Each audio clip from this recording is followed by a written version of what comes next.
What's happening?"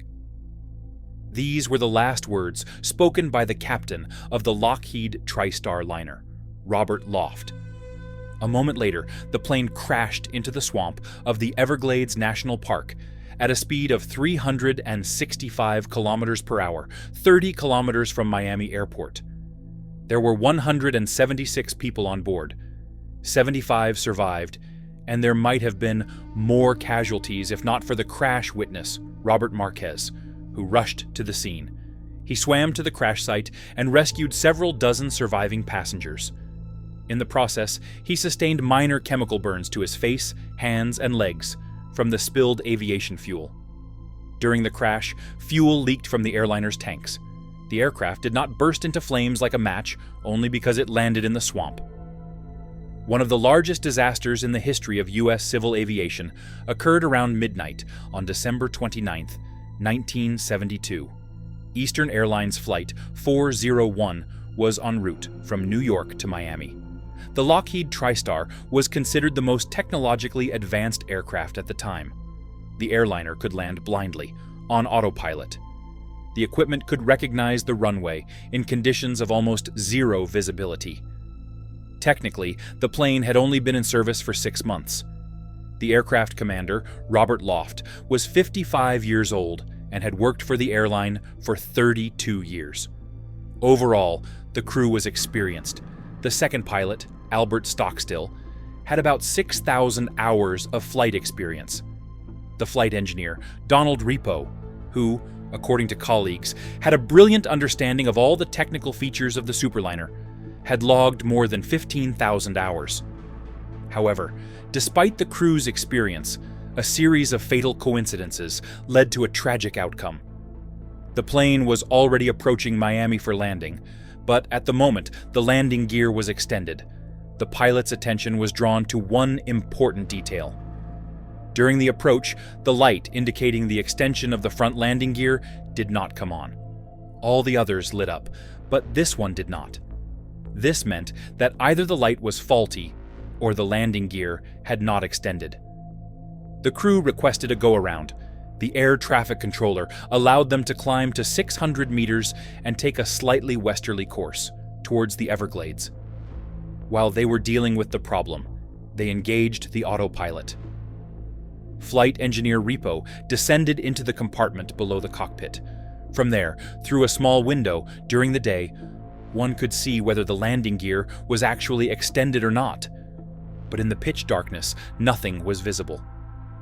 At this time, the commander and the second pilot were trying to figure out what had happened to the light. As the investigation later revealed, it had simply burned out.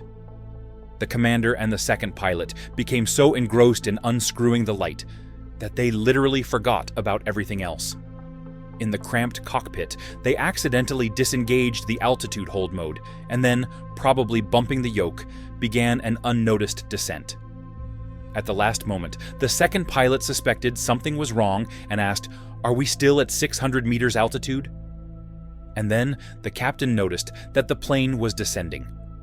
On the Tristar's yoke, there is a special button that, when pressed, switches the aircraft to manual control. A similar switch is also on the flight engineer's panel. In emergency situations, automatic control is disabled if the yoke or the liner's pedal is pressed with slight force.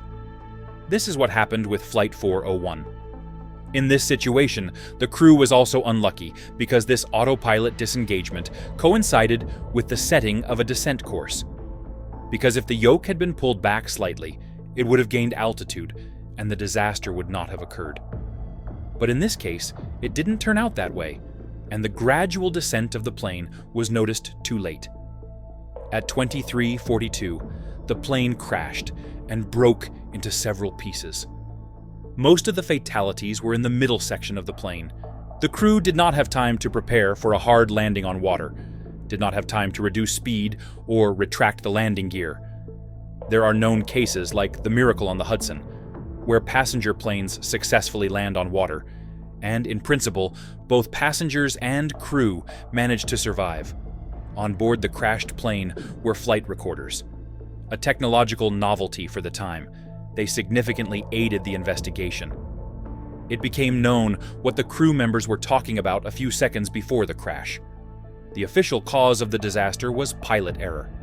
The expert's conclusion states that in the last 4 minutes of the flight, the crew did not monitor the instruments, and, as a whole, was solving the problem with the burned-out light.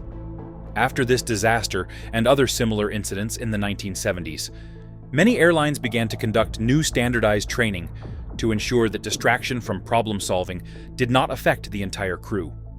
And to reduce costs, the airline decided to use the surviving parts of the crashed plane when repairing other liners. In aviation, it is common to reinstall non-critical parts from one plane to another, including seats, seat belts, and alert system speakers. But the appearance of parts from the Tristar on various aircraft gave rise to gruesome legends about the ghosts of the ill-fated Flight 401. Rumors began to circulate that the deceased pilots or flight engineer had been seen on board the planes where the parts were installed. Consequently, the airline took strict measures, banning such rumors and their spread, even threatening dismissal for those who spread such rumors.